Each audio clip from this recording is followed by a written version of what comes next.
전 세계 언론이 동시에 긴급 속보를 내보냈습니다. 에티오피아가 붕괴했다는 충격적인 소식이었습니다. 병원은 문을 닫았고 약국 진열대에는 약한 알조차 남지 않았습니다. 학교는 폐쇄를 선언했고 거리에는 굶주림에 지친 아이들의 울음소리만 울려 퍼졌습니다.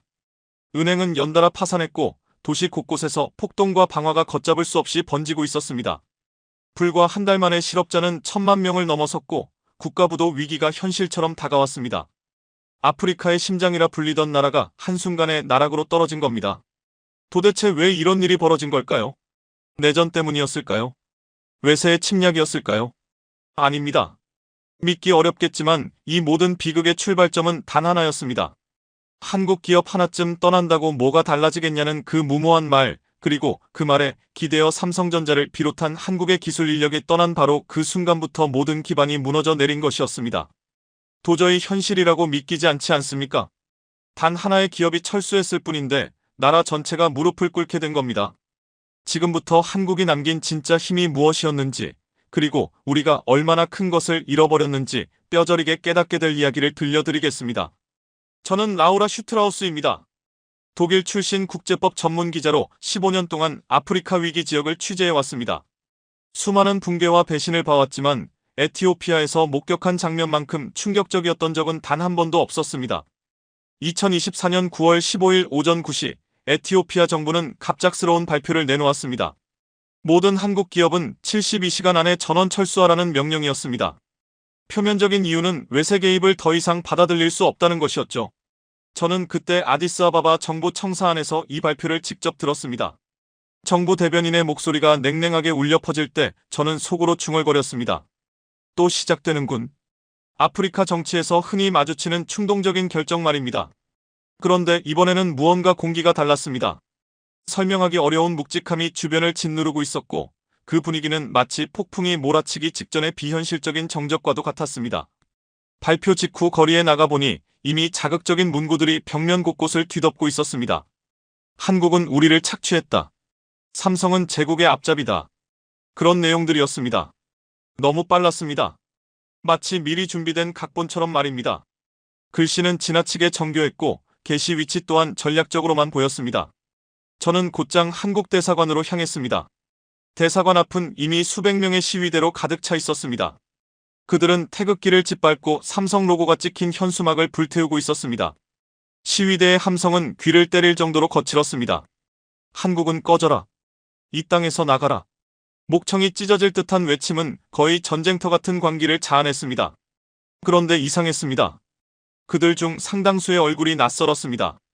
제가 에티오피아에서 수년간 봐온 시민들과는 분위기도 몸짓도 달랐습니다. 오후 2시쯤 한국 대사가 긴급 기자회견을 열었습니다. 대사의 얼굴에는 당혹감이 고스란히 드러나 있었습니다. 20년 넘게 에티오피아와 함께해온 우리로서는 이 결정을 도저히 이해할 수 없으며 가능한 모든 대화를 통해 해결하고 싶다고 말했습니다. 대사의 목소리에는 깊은 안타까움이 실려 있었습니다. 마치 스스로 낳아 기른 자식에게 배신당한 아버지가 마지막으로 내뱉는 탄식처럼 들렸습니다. 그러나 에티오피아 정부의 답변은 너무도 단단했습니다. 협상의 문은 닫혔고 물러설 여지는 없다는 뜻이 분명했습니다. 차갑고 단단한 벽 앞에 서 있는 기분이었죠. 저녁이 되자 한국 기업들의 현지 사무소마다 봉인 테이프가 하나둘 붙기 시작했습니다. 경찰들이 한국인 직원들의 출입을 막고 있었고 20년 넘게 쌓아온 모든 기록과 시설이 하루아침에 무력하게 봉쇄되는 모습을 저는 멍하니 지켜보았습니다. 한국인 직원들은 아무런 항의도 하지 않고 묵묵히 짐을 쌌습니다. 소리치거나 반발하지 않았고 그저 담담하게 이별을 준비했습니다. 그런 모습이 저는 오히려 더 낯설고 뭉클했습니다. 다른 외국 기업이었다면 기자들 앞에서 소동을 벌였을 텐데 한국인들은 조용했습니다. 밤이 되자 거리 곳곳에서 이상한 축제 같은 분위기가 일어났습니다. 한국을 몰아냈다며 사람들은 술을 마시고 춤을 추며 승리를 외쳤습니다. 그러나 그들의 얼굴에는 진짜 기쁨이 없었습니다. 억지로 흥을 내는 듯한 어색한 움직임이 이어졌고 어딘가 불안한 공기가 흘렀습니다. 그날 밤 저는 호텔방에서 창밖을 바라보며 생각에 잠겼습니다. 또 하나의 아프리카식 정치 드라마가 반복되는구나. 권력 유지를 위해 외국 투자자를 희생시키는 흔한 패턴이라고 스스로 중얼거렸습니다. 하지만 저는 전혀 몰랐습니다.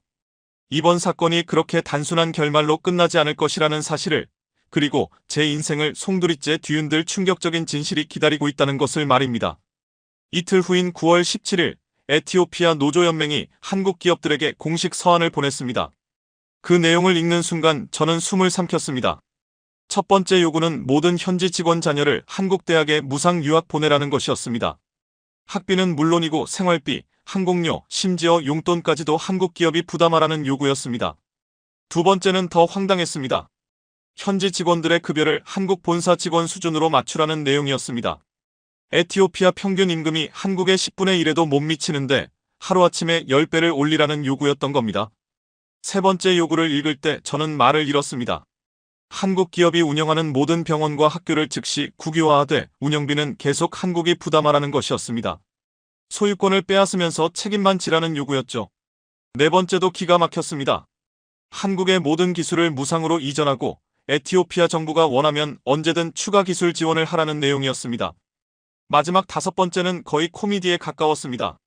한국 본사에서 에티오피아 국민을 위한 장학재단을 설립하고 매년 100억 원씩 지원하라는 것이었습니다. 저는 그 서한을 들고 실소를 터뜨렸습니다.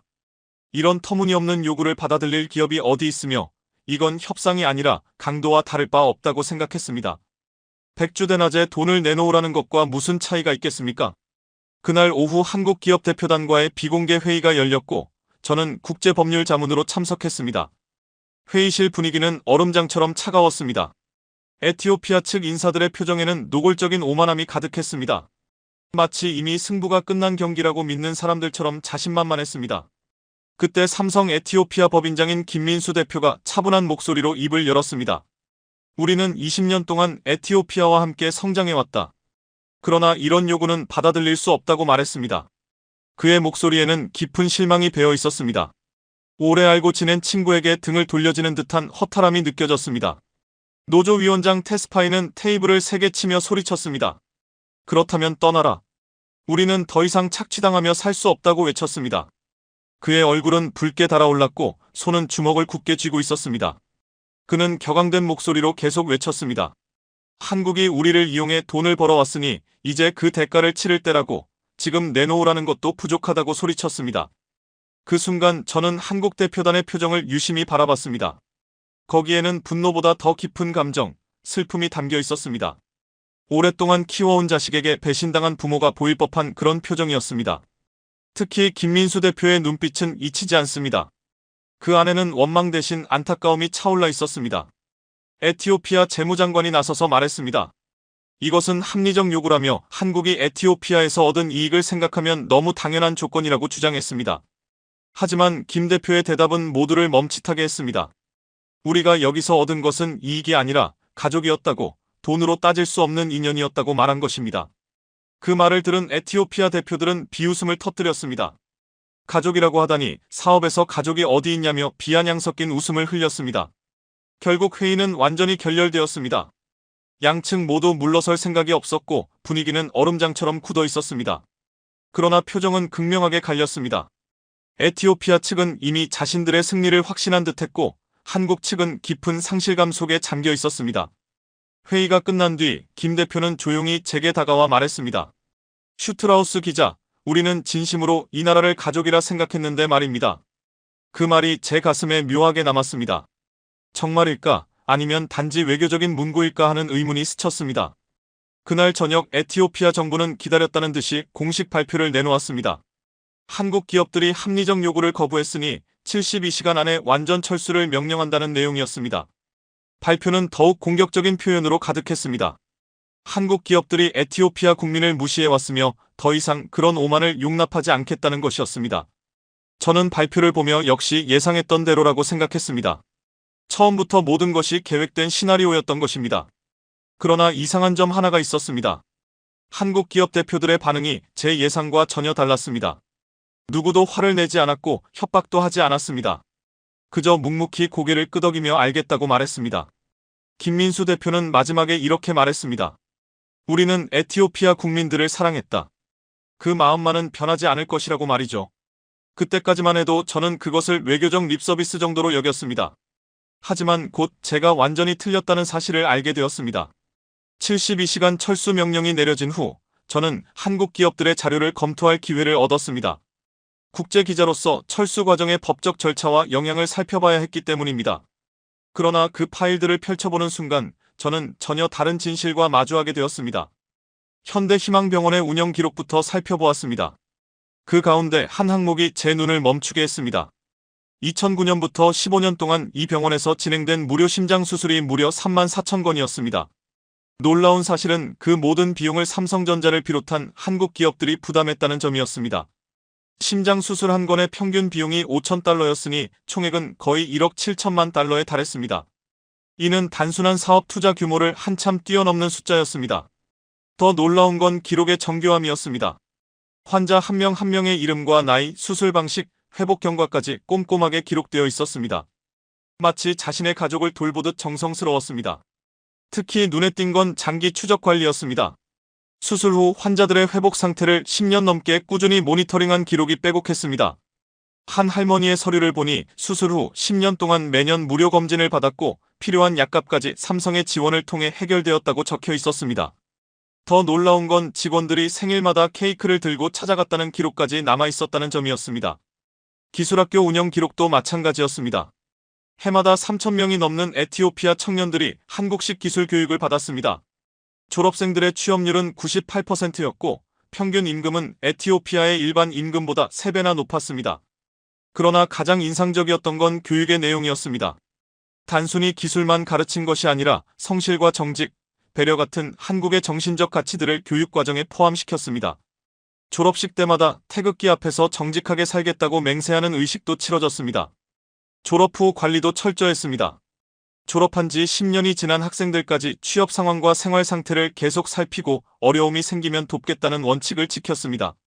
실제로 한 졸업생이 교통사고를 당했을 때 삼성에서 치료비 전액을 부담했다는 기록도 있었습니다. 그것도 졸업 후 오래 지난 뒤의 일이었습니다. 가장 놀라웠던 건 인프라 구축 기록이었습니다. 한국 기업들이 수백 개 마을에 설치한 상수도와 전력시설, 그리고 도로망의 규모는 상상을 넘어섰습니다. 상수도 시설만 해도 1,200개 마을에 설치되었고 그로 인해 혜택을 받은 주민은 무려 400만 명에 달했습니다. 전기를 공급받게 된 마을은 800곳이 넘었고 새로 닦인 도로는 3,000km에 달했습니다. 더 놀라운 건 이 모든 시설이 무상으로 제공되었다는 사실이었습니다. 수익과는 전혀 상관없는 순수한 봉사였습니다. 특히 우물 프로젝트 기록을 보고 저는 깊은 감동을 받았습니다. 한국 기업이 파준 우물이 7,000개가 넘었고 우물 하나당 평균 비용은 1,000달러였습니다. 총 700만 달러를 투입하고도 얻는 이익은 단 한 푼도 없었습니다. 감동적인 건 그 이후의 관리였습니다. 우물을 파주고 끝이 아니라 10년간 정기적으로 점검하고 수리까지 해주었다고 기록되어 있었습니다. 어느 마을 족장이 남긴 감사 편지에는 우리 아이들이 깨끗한 물을 마시게 된 건 한국 형제들 덕분이며 여러분은 우리의 생명을 지키는 인이라는 문장이 적혀 있었습니다. 저는 그 숫자들을 보며 혼란에 빠졌습니다. 이게 단순한 사업일 리가 없었습니다. 수익을 기준으로 한다면 이런 투자는 성립 자체가 불가능했습니다. 더 깊이 들여다보니 한국 기업들의 투자 방식은 분명히 달랐습니다. 다른 나라 기업들은 자원 개발이나 제조업에만 집중했지만 한국은 교육, 의료, 인프라 모두에 동시에 투자했습니다. 특히 눈에 띈 건 장기적 관점이었습니다. 당장 수익이 없더라도 에티오피아의 미래를 위해 투자한 흔적이 도처에 남아 있었습니다. 한국 기업들의 연간 보고서를 찾아보니 충격적이었습니다. 에티오피아 사업 부문은 10년 넘게 적자였는데도 투자는 오히려 매년 증가하고 있었습니다. 본사 주주들이 여러 차례 에티오피아 사업을 철수하자고 요구했지만 삼성 경영진은 끝까지 반대했다는 기록도 남아 있었습니다. 임원 회의록 한 페이지에는 이런 구절이 적혀 있었습니다. 우리가 이곳에 온 것은 돈을 벌기 위해서가 아니라 함께 더 나은 삶을 만들기 위해서다. 이것이 우리의 철학이다. 그 문장을 보고도 저는 쉽게 믿지 못했습니다. 이런 이상주의적인 말을 진심으로 믿는 기업이 과연 존재할까 하는 의심이 들었습니다. 하지만 문서와 수치는 거짓을 말하지 않았습니다. 한국 기업들은 에티오피아에 20년 동안 진심을 쏟아부었던 겁니다. 그런데 왜 모두가 그 사실을 잊은 걸까요? 아니면 애초부터 알려고 하지 않은 걸까요? 저는 이런 생각들을 품은 채 다음 날을 맞았습니다. 그리고 곧 제 모든 믿음을 뒤흔드는 진실을 듣게 되었습니다. 9월 18일 밤 11시, 뜻밖의 방문자가 제 호텔 방을 찾았습니다. 에티오피아 노조연맹 부위원장 다니엘이었습니다. 그는 주변을 살피며 조심스레 문을 닫더니 떨리는 목소리로 말했습니다. 기자님, 당신이 반드시 알아야 할 진실이 있다고. 평소 강경파로 알려진 다니엘은 그날 밤 완전히 다른 사람이 되어 있었습니다. 겁에 질린 얼굴로 방 안 곳곳을 확인하는 모습은 마치 누군가에게 쫓기는 사람 같았습니다. 그가 꺼낸 이야기는 제 예상을 훨씬 넘어섰습니다. 3달 전 중국의 대형 인프라 기업 신화하이드로가 에티오피아 정부 고위층에 접촉해왔다는 겁니다. 조건은 단 하나였습니다. 한국 기업을 몰아내면 100억 달러 규모의 투자를 제공하겠다는 제안이었습니다. 다니엘은 계속 말했습니다. 중국 측은 단순히 돈을 약속한 것이 아니라 여론 조작까지 지원했다고 했습니다. 한국이 에티오피아를 착취한다는 거짓 정보를 체계적으로 퍼뜨렸다는 것이었습니다. 심지어 전문 여론 조작팀을 파견하여 수백 개의 가짜 계정을 운영하며 반한 감정을 자극했다고 했습니다. 그의 말을 듣는 순간 저는 마침내 모든 조각이 맞춰지는 느낌을 받았습니다. 그토록 정교하고 빠르게 번졌던 시위의 배경이 드러나는 순간이었습니다. 다니엘이 보여준 자료는 더 충격적이었습니다. 중국 기업이 에티오피아 정치인들에게 준 뇌물 목록이 있었는데 그 금액이 무려 5천만 달러에 달했습니다. 정치인들뿐 아니라 언론인, 시민단체 지도자들까지 매수했다는 기록도 있었습니다. 한국을 악당으로 만들기 위한 치밀한 계획이었습니다. 가장 충격적이었던 건 가짜 증언자들이었습니다. 한국 기업에서 일한 적도 없는 이들이 등장해 부당한 대우를 받았다고 증언하도록 돈을 받았다는 것이었습니다. 다니엘은 떨리는 손으로 녹음 파일 하나를 재생했습니다. 중국 측 담당자가 가짜 증언자에게 대본을 암기시키는 장면이었습니다. 그러나 저는 여전히 쉽게 믿지 못했습니다. 다니엘에게 물었습니다. 그래도 결국 한국 기업도 자기 이익을 위해 움직이는 거 아니냐고. 그건 제 과거 때문이었습니다. 15년 전 우리 집안이 아시아 투자 실패로 몰락했던 기억이 여전히 생생했습니다. 아버지는 독일에서 상당히 유명한 사업가였고 아시아의 미래를 믿고 거액을 투자했습니다. 특히 한국과 동북아 기업들에 집중 투자했죠. 처음에는 큰 수익을 냈지만 아시아 금융 위기가 터지면서 하루아침에 모든 것을 잃었습니다. 가문은 파산했고 아버지는 충격을 견디지 못하고 세상을 떠났습니다. 그때부터 저는 아시아 기업들에 대한 깊은 불신이 자리 잡았습니다. 결국 기업은 스스로의 이익만 챙긴다고 겉으로는 좋은 말을 하면서 속으로는 철저히 계산적이라고 믿게 되었습니다. 다니엘은 제 표정을 읽고는 길게 한숨을 쉬었습니다. 그리고 가방에서 두꺼운 파일 하나를 꺼내 들었습니다. 우리 노조 내부에서 확보한 자료라며 중국 측이 작성한 한국 기업 분석 보고서라고 했습니다. 저는 그 문서를 펼쳤고 다음 순간 말문을 잃었습니다. 그 안에는 중국이 분석한 한국의 아킬레스건이 적혀 있었기 때문입니다. 한국 기업의 약점은 지나치게 감정적이라는 분석이 적혀 있었습니다. 이익보다 신의를 먼저 두고 현지 사람들을 가족처럼 대하는 태도가 문제라 적혀 있었죠. 보고서에는 이런 문장도 있었습니다. 한국인들은 사업을 하는 것이 아니라 관계를 만든다. 그것이 그들의 힘이자 동시에 약점이다. 더 깊은 분석도 이어졌습니다. 한국 기업은 단기 수익보다 장기 신뢰를 중시하며 현지 직원을 해고하지 않기 위해 적자를 감수하고 지역 사회 발전을 위해 무상 지원을 지속한다는 내용이었습니다. 중국 측의 결론은 분명했습니다. 이런 특성은 쉽게 역이용할 수 있으며 배신감을 느끼게 만들기만 하면 한국 기업은 스스로 떠난다는 것이었습니다. 저는 그 문장을 읽으며 묘한 느낌을 받았습니다. 과연 이것이 정말 약점일까? 오히려 강점이 아닐까 하는 의문이 들었습니다. 다니엘이 조용한 목소리로 말했습니다. 기자님, 중국은 우리를 단순한 고객으로 보지만 한국은 우리를 가족으로 봤습니다. 그 차이를 이제야 알겠습니다. 그는 계속 말했습니다. 중국 기업들과 회의하면 계약서와 숫자, 이야기만 오가지만 한국 사람들은 항상 가족 안부부터 물었다고. 다니엘의 눈에는 후회의 기색이 깊게 드리워져 있었습니다. 김민수 사장님은 제 딸 이름까지 기억하셨고 생일 때마다 작은 선물도 보내주셨습니다. 그러나 저는 여전히 확신할 수 없었습니다. 감정에 흔들리는 건 위험한 일이라고 생각했습니다. 결국 비즈니스는 비즈니스일 뿐이라고 스스로 되뇌었습니다. 다니엘은 또 다른 자료를 보여주었습니다. 중국의 아프리카 투자 현황 보고서였습니다. 중국이 다른 아프리카 국가에서 해온 일들이 자세히 적혀 있었습니다. 스리랑카에서는 항구를 빼앗겼고 짐바브웨에서는 광산 채굴권을 독점했으며 잠비아에서는 구리광산을 장악했다는 내용이었습니다. 모든 사례가 비슷한 패턴을 따르고 있었습니다. 처음에는 거액을 약속해 현지 정부를 회유하고 기존 투자국을 몰아낸 뒤 결국 핵심 자산을 장악하는 방식이었습니다. 다니엘이 말했습니다. 이번에도 똑같은 시나리오입니다. 한국을 몰아낸 뒤 우리 구리광산과 히토류 자원을 가져가려는 거죠.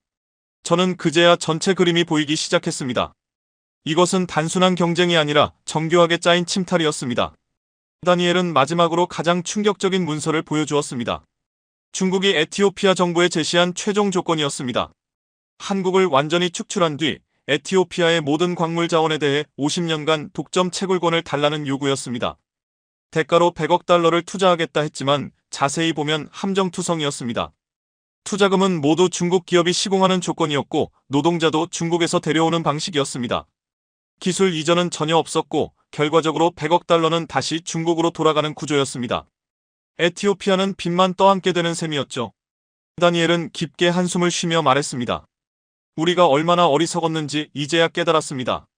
진짜 우리를 사랑해준 건 한국이었는데 말입니다. 하지만 저는 마음속 갈등에서 벗어나기 어려웠습니다. 한국의 호의가 정말 진심이었을까?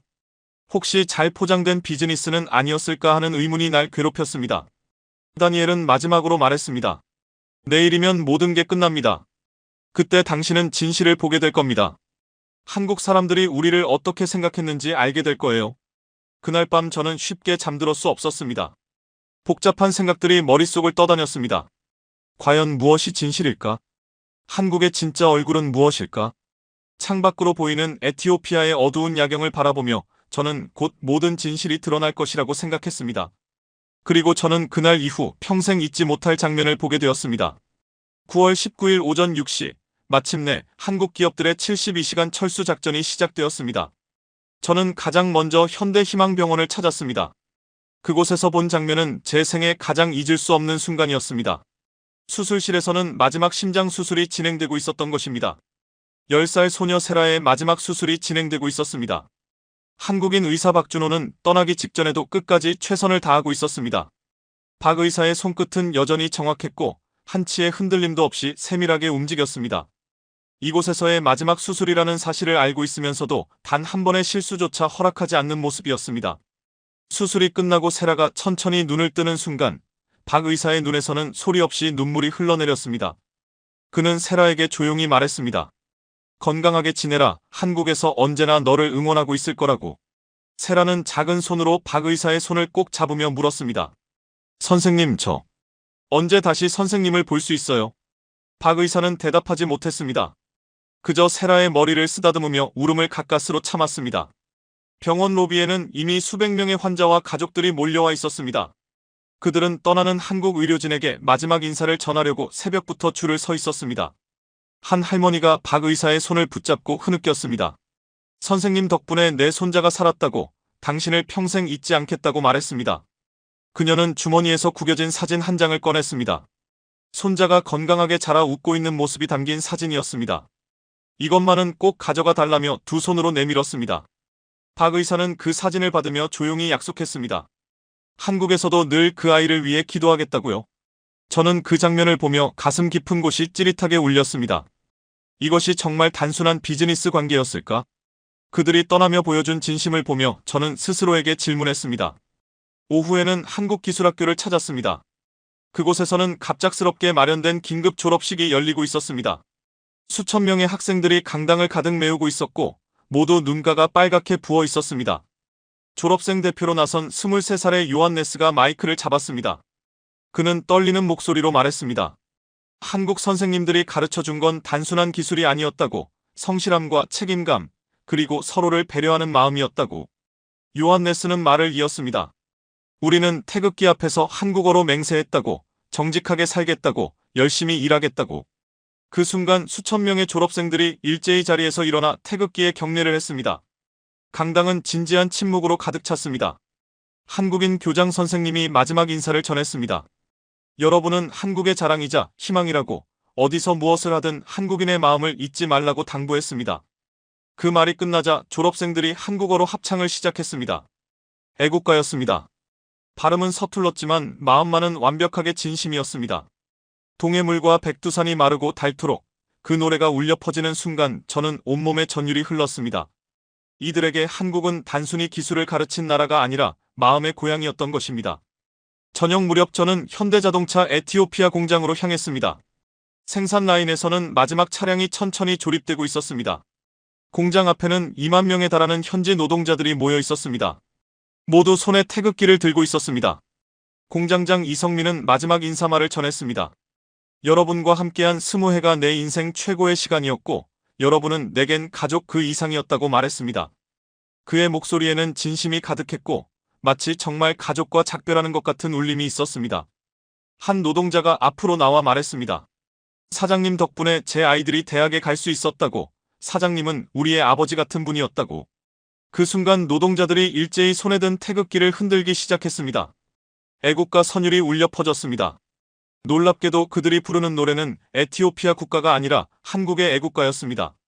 동해물과 백두산이 마르고 닳도록 2만 명의 목소리가 하나로 합쳐져 하늘로 솟아올랐습니다. 그 장면을 보며 저는 또 한 번 전율을 느꼈습니다. 이들에게 한국은 진정한 조국 같은 존재였던 것입니다.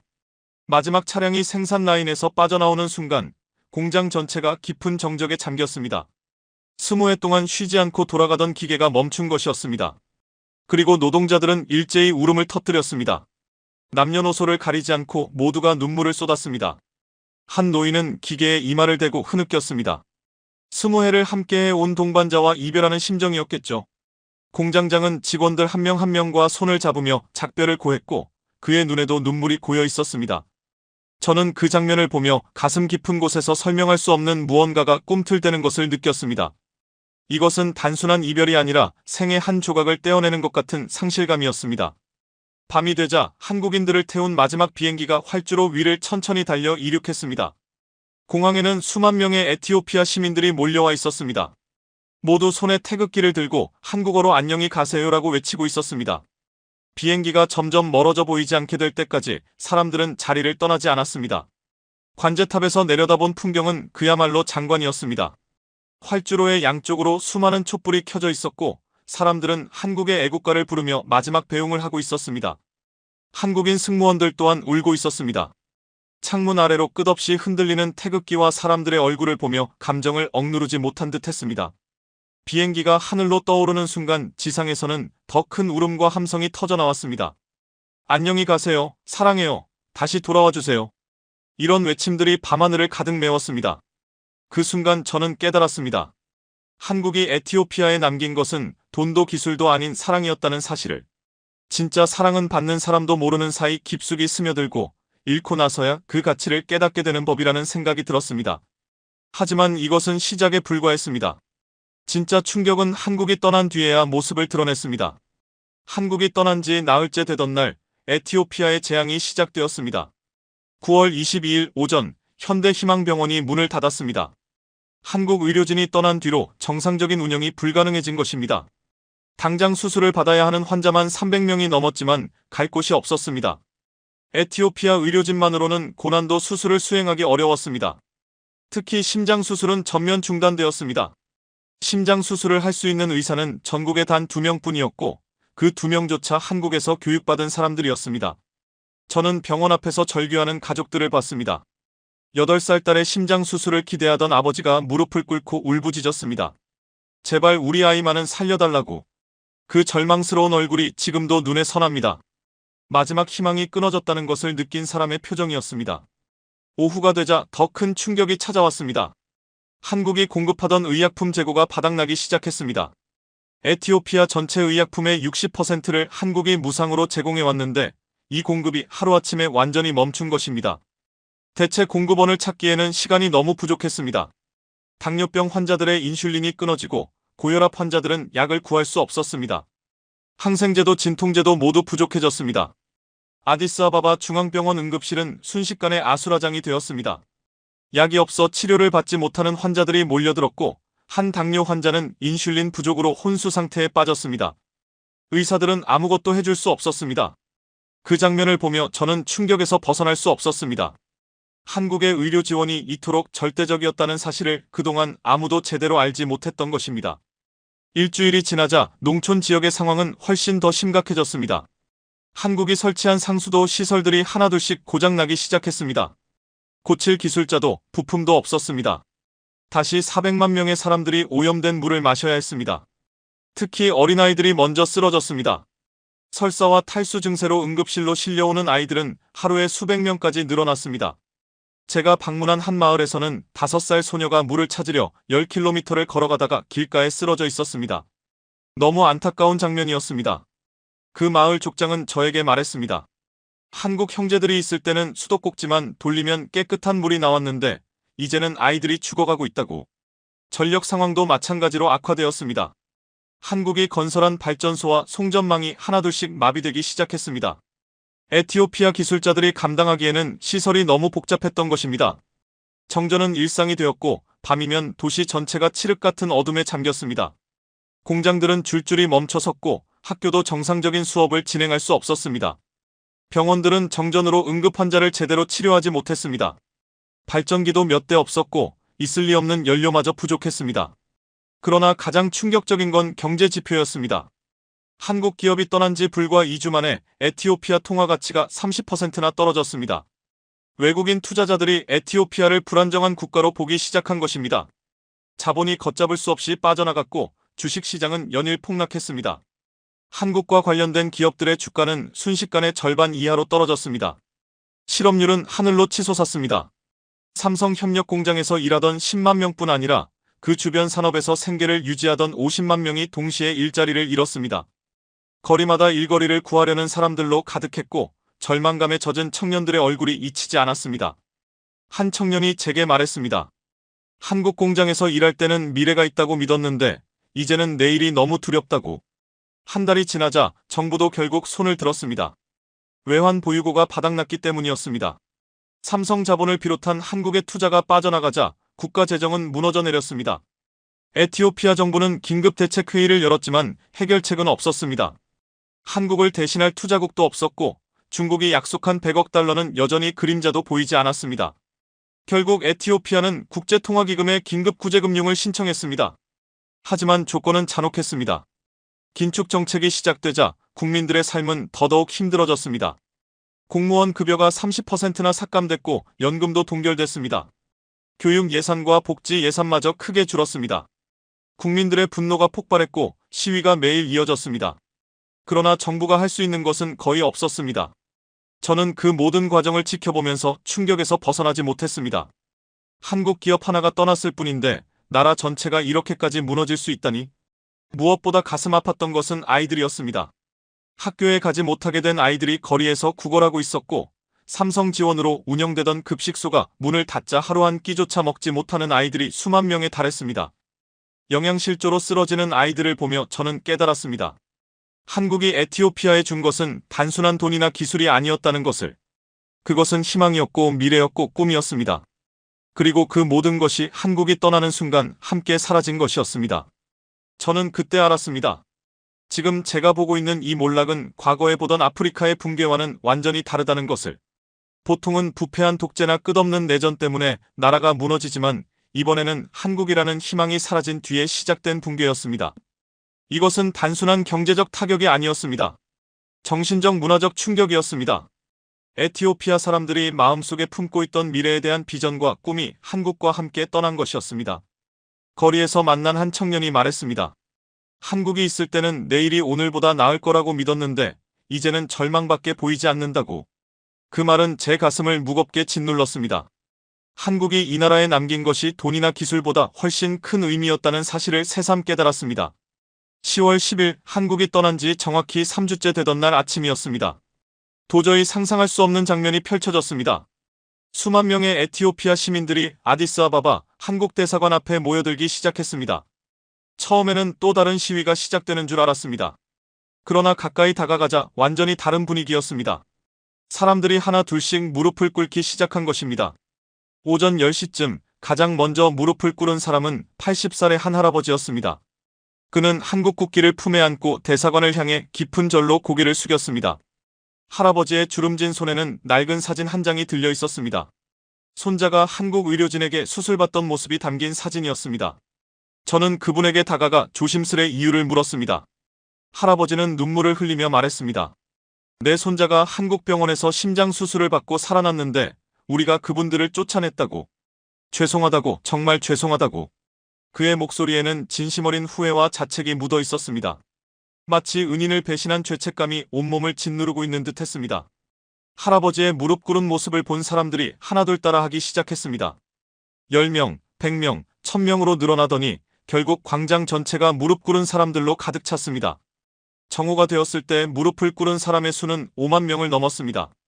끝이 보이지 않을 정도로 많은 사람들이 한국 국기를 향해 고개를 떨구고 있었습니다. 오후 2시쯤 즉석에서 마이크가 설치되었고 시민들이 한 명씩 나와 이야기하기 시작했습니다. 그중 가장 먼저 마이크를 잡은 사람은 23살의 소녀 마르타였습니다. 그녀는 떨리는 목소리로 말했습니다. 저는 태어날 때부터 심장에 구멍이 있었습니다. 에티오피아에서는 수술이 불가능하다고 했는데 한국 의사님들이 무료로 수술해 주셨습니다. 마르타는 가슴에 손을 얹으며 말을 이어갔습니다. 한국이 아니었다면 저는 이미 이 세상에 없었을 거예요. 그런데 우리가 무엇을 했나요?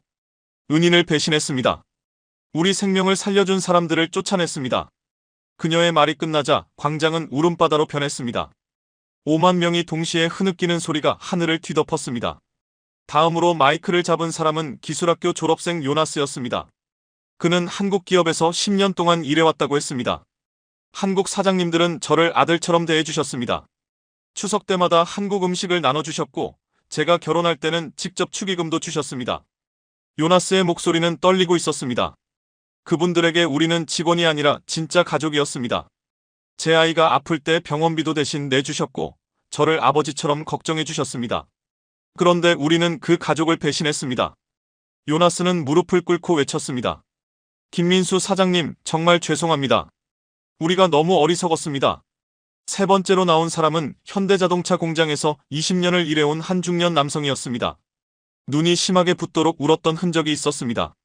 그는 말했습니다. 한국 형님들과 함께 일한 20년은 제 인생 가장 소중한 시간이었습니다. 그분들은 우리를 차별하지 않았습니다.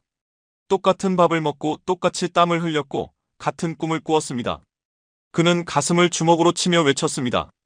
제 딸이 대학에 갈 수 있었던 것도 제 아들이 의사가 될 수 있었던 것도 모두 한국 덕분입니다. 그런데 우리는 그 은혜를 어떻게 갚았습니까? 오후 4시쯤 이날 중 가장 가슴을 찢는 증언이 나왔습니다. 10살 소녀 세라가 어머니 손을 잡고 단상 앞으로 걸어왔습니다. 세라는 한국 의료진이 떠나기 직전 마지막 심장 수술을 받은 아이였습니다. 세라는 어린 목소리로 말했습니다. 박준호 선생님이 제 심장을 고쳐주셨어요. 제가 눈을 떴을 때 선생님이 울고 계셨어요. 세라는 작은 손으로 자기 가슴을 누르며 말을 이었습니다. 선생님은 건강하게 잘 살라고 한국에서 항상 응원하고 있을 거라고 하셨어요. 그런데 우리가 선생님들을 쫓아냈어요. 세라의 눈에서는 눈물이 뚝뚝 떨어졌습니다. 박 선생님 미안해요. 정말 미안해요. 다시 돌아와서 제 심장 소리 들어주세요. 세라의 말이 끝나자 광장 전체가 울음으로 흔들렸습니다. 저도 모르게 눈물이 흘렀습니다. 오후 5시쯤 놀라운 장면이 펼쳐졌습니다. 누군가 조용히 애국가를 부르기 시작한 것입니다. 동해물과 백두산이 마르고 닳도록 한 사람이 시작하자 수만 명이 따라 불렀습니다. 완벽한 한국어는 아니었지만 간절함은 누구보다 강했습니다. 하느님이 보호하사 우리나라 만세, 5만 명의 목소리가 하나로 합쳐져 하늘로 치솟았습니다. 에티오피아 시민들이 한국의 애국가를 부르며 한국의 용서를 구하는 장면을 보며 저는 온몸에 전율이 흘렀습니다. 노래가 끝나자 사람들은 한국어로 외쳤습니다. 사랑해요. 미안해요. 돌아와주세요. 그 절규가 광장을 가득 메웠습니다. 해가 질 무렵 가장 인상적인 순간이 찾아왔습니다. 100명이 넘는 아이들이 앞으로 나왔습니다. 모두 한국 병원에서 수술받아 살아난 아이들이었습니다. 아이들은 커다란 현수막을 펼쳤습니다. 한국 선생님들 죄송해요. 다시 돌아와주세요. 현수막 아래에는 작은 글씨로 이렇게 적혀 있었습니다. 우리는 한국을 사랑합니다. 우리를 용서해주세요. 아이들은 무릎을 꿇고 한국어로 외쳤습니다.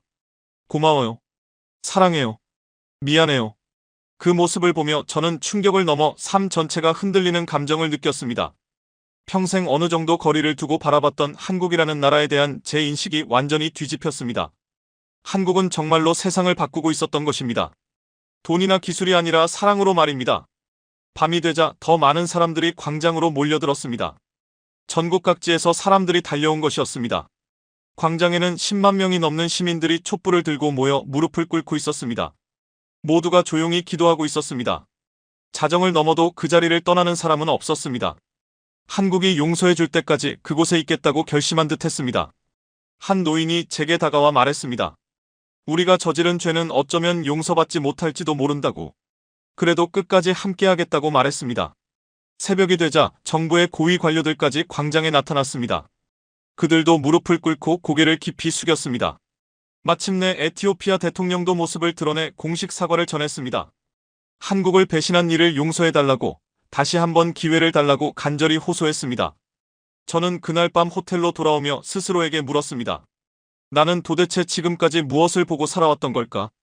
한국의 진짜 힘이 무엇인지, 그리고 진정한 관계가 무엇인지 이제서야 이해한 것이었습니다.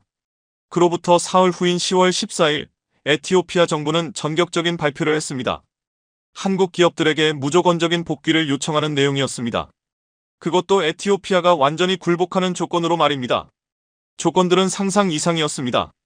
첫 번째는 헌법을 개정해 한국 기업의 투자를 영구적으로 보장하는 것이었습니다. 정치적 변화가 있어도 한국 기업의 지위가 흔들리지 않도록 헌법 안에 한국 기업 보호 조항을 신설하겠다는 약속이었습니다. 두 번째는 한국 기업 전용 경제 특구를 만들고 그 안에서는 모든 세금을 면제해 주겠다는 것이었습니다. 아디스아바바 근교의 서울시만 한 규모의 특구를 조성해 그곳에서는 한국의 규범을 적용하고 한국 기업들이 자유롭게 활동할 수 있도록 하겠다는 파격적인 제안이었습니다. 세 번째 조건은 더욱 기이했습니다. 한국 기업에 대해서만큼은 노조가 파업권을 행사하지 않겠다는 내용이었습니다. 노동자들 스스로 요청한 조건이었습니다. 한국 기업과의 갈등으로 모든 것을 잃었으니 다시는 그런 비극을 반복하지 않겠다는 다짐이었습니다. 네 번째 조건도 놀라웠습니다. 에티오피아 공무원들이 한국어를 배우고 한국 문화를 익혀 한국 기업들과 더 깊이 소통하겠다는 약속이었습니다. 마지막 조건은 더 인상적이었습니다. 에티오피아의 국가 모토를 정직, 성실, 상생으로 바꾸겠다는 것이었습니다. 한국의 가치를 국가 핵심 가치로 삼겠다는 선언이었습니다. 처음엔 한국이 이런 조건을 거절할 줄 알았습니다. 너무 극단적으로 보여졌기 때문입니다. 그러나 놀랍게도 한국의 답변은 달랐습니다. 수락이었습니다. 단 하나의 조건만 내걸었습니다. 다시는 정치적 목적으로 한국 기업을 이용하지 말 것. 그게 전부였습니다. 보복도 보상 요구도 없었습니다. 한국 대사는 기자회견에서 말했습니다. 우리는 가족과 싸웠을 뿐입니다. 가족은 용서하고 다시 시작하는 법입니다. 그 말을 듣는 순간 또다시 한국인들의 마음의 깊이에 놀라지 않을 수 없었습니다. 10월 20일 한국 기업들의 복귀가 시작되었습니다. 가장 먼저 돌아온 건 의료진이었습니다. 박준호 의사를 비롯한 한국 의료진들이 아디스아바바 공항에 도착했습니다. 공항에는 수만 명이 몰려와 태극기를 흔들며 한국어로 환영합니다를 외쳤습니다.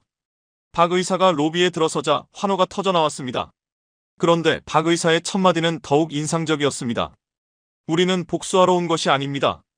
다시 함께하기 위해 왔습니다. 그 말을 듣는 순간 저는 한국인들의 진심을 알 것 같았습니다. 세라는 공항까지 달려와 박 의사를 끌어안으며 울먹였습니다. 선생님, 보고 싶었어요. 박 의사도 세라를 꼭 안아주며 말했습니다. 나도 보고 싶었어. 많이 자랐구나. 그 장면을 보며 저는 깨달았습니다.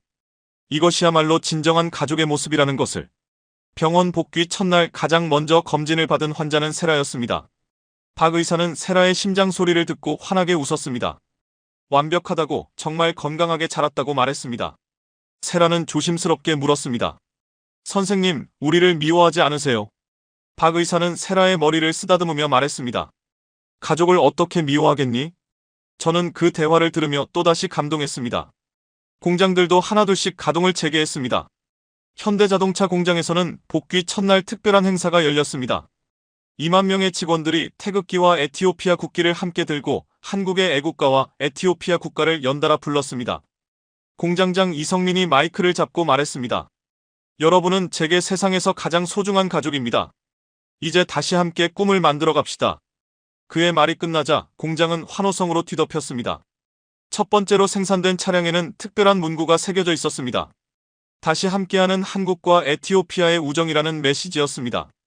그리고 한 달이 지나자 믿기 힘든 일들이 일어나기 시작했습니다. 국내 총생산이 빠른 속도로 반등했고 실업률도 눈에 띄게 내려갔습니다. 외국인 투자자들이 다시 에티오피아에 관심을 보이기 시작했습니다. 한국 기업의 복귀 소식이 이 나라가 다시 안정되었다는 강력한 신호로 받아들여진 것이었습니다. 그러나 무엇보다 가장 인상적인 변화는 사람들의 마음가짐이었습니다. 거리에서 만나는 사람들부터 달라져 있었습니다. 이전보다 더 부지런해졌고 약속을 잘 지키고 서로를 배려하는 모습이 곳곳에서 느껴졌습니다. 한국의 가치가 사회 전체에 조용히 스며들고 있었던 것입니다. 특히 젊은이들의 변화가 두드러졌습니다. 한국어를 배우려는 사람들이 폭발적으로 늘어났습니다.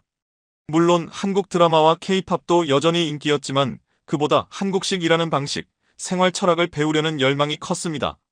한국기술학교에는 입학을 기다리는 대기자가 10,000명을 넘었습니다. 모두가 한국식 교육으로 자기 미래를 바꾸고 싶어 했습니다. 한국 기업들도 달라졌습니다. 예전보다 더 적극적으로 지역사회에 기여하기 시작했습니다. 새로운 병원을 세우고 장학재단을 확대하며 마치 잃어버린 시간들을 만회하려는 듯 했습니다. 그로부터 1년이 지난 지금 에티오피아는 완전히 다른 나라가 되어 있었습니다. 경제 지표뿐 아니라 국제사회의 평가도 달라졌습니다. 정직하고 신뢰할 수 있는 국가라는 이미지를 얻으며 세계가 이 나라를 다시 주목하기 시작한 것입니다. 유엔에서는 에티오피아를 모범 사례로 소개했고 여러 아프리카 국가들이 벤치마킹하기 위해 방문했습니다. 에티오피아 대통령은 유엔 총회에서 연설하며 말했습니다. 진정한 발전은 돈으로 이루어지는 것이 아니라 신뢰로 이루어진다고, 그리고 한국이 그 사실을 직접 보여줬다고. 저는 이 모든 과정을 지켜보며 제 자신을 되돌아보게 됐습니다. 저는 한국을 의심했던 사람이었습니다. 다른 나라들처럼 결국 이익만을 추구할 거라고 생각했었습니다. 하지만 에티오피아에서 저는 전혀 다른 진실을 배웠습니다. 진정한 힘은 돈이 아니라 신뢰라는 것을, 그리고 진정한 성공은 혼자가 아니라 함께 가는 것이라는 사실을 깨달았습니다. 한국은 에티오피아에 단순히 투자한 것이 아니었습니다. 꿈을 심어준 것이었습니다. 더 나은 내일을 함께 만들어가는 희망이라는 씨앗을 심은 것이었습니다. 그리고 그 꿈은 이제 에티오피아 사람들의 마음속에서 영원히 자라날 것입니다. 지금 이 순간에도 한국과 에티오피아는 함께 미래를 만들어가고 있습니다. 서로를 믿고 서로를 지지하며 더 나은 세상을 향해 걸어가고 있는 것입니다. 이것이 바로 한국의 진짜 힘입니다. 세상을 바꾸는 조용하지만 위대한 힘입니다. 그리고 저는 이제 확신합니다. 한국이 세계에 선사하는 가장 큰 선물은 기술이나 자본이 아니라 함께 더 나은 미래를 꿈꿀 수 있는 희망이라는 것을.